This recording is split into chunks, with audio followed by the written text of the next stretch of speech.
દરેક હું જગતગુરુ છું, હું મહામંડલેશ્વર છું, હું શ્રોત્રિય બ્રહ્મનિષ્ઠ છું, એવું બધું હોય છે ને. તો એ છે એનું અનંત શુદ્ધ ચિદાકાશ, તો એ પરમ કૈવલ્ય, પરમ શાંતિ, પરમ પદ, પૂર્ણ વિશ્રામ, એ સહજ છે. એમાં બીજું કોઈ છે જ નહીં. કાંઈ બધાને માનનારું, મનાવનારું, કાંઈ કરનારું, ન કરનારું છે જ નહીં.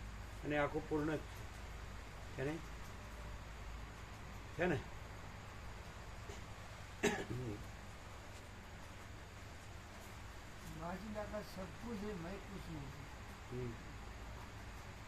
એટલે પછી એટલે માચિદાકા સ્વયં પ્રકાશ, સંપૂર્ણ પ્રકાશ.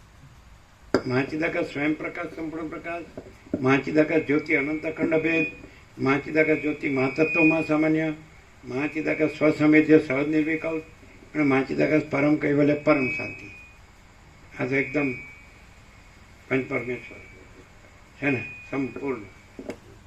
આ રીતે પછી એ ક્યાં છે? કોઈ રહ્યું છે કે નથી રહ્યું, ક્યાં છે? એ તો જો હૈ સો જ રહ્યું છે. माचिदागस ही माचिदागस जो है सो है.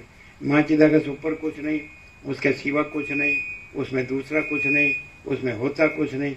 माचिदागस ही माचिदागस जो है सो है. तो આવું જ્યાં એ પ્રકાશ, સ્વયં પ્રકાશ, સંપૂર્ણ પ્રકાશ જ રહ્યો હોય તો પછી એ તો આનંદ પૂર્ણ જ છે ને.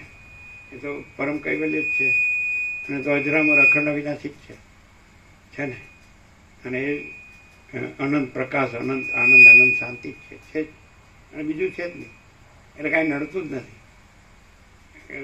સ્વયં કે સ્વતઃ એ જ છે, પૂર્ણ જ. પૂર્ણ બ્રહ્મ, અનંત તેજગન, અનંત ચેતગન.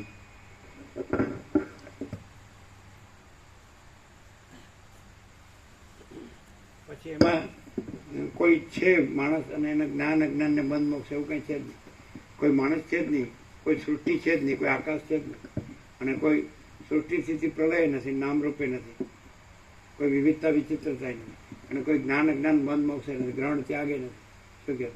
અને એ અનંત પૂર્ણ જ છે, અનંત અખંડ અભેદ મહાસામાન્ય છે ને. તો એ અનંત પ્રકાશ, અનંત આનંદ, અનંત શાંતિ. એકદમ શીતળતા આવી આવી 31 ડિગ્રી છે. ટેમ્પરેચર પ્રમાણે નથી આવી. કોને આવે? હજુ પણ આવે છે. આવે? હા, એકદમ પૂર્ણ આવી ને. શીતળ. હા, કૈવલ્ય પરમ નિર્મળતા, પરમ શીતળતા. જો 31 ડિગ્રીમાં ન હોય, 30 ડિગ્રીમાં, એ તો તાપ હતો ને. હતો અને શીતળતા ફૂલ લહેરાવી ને. માચિદાકા સર્વત્ર સદા હાજરા હજુર.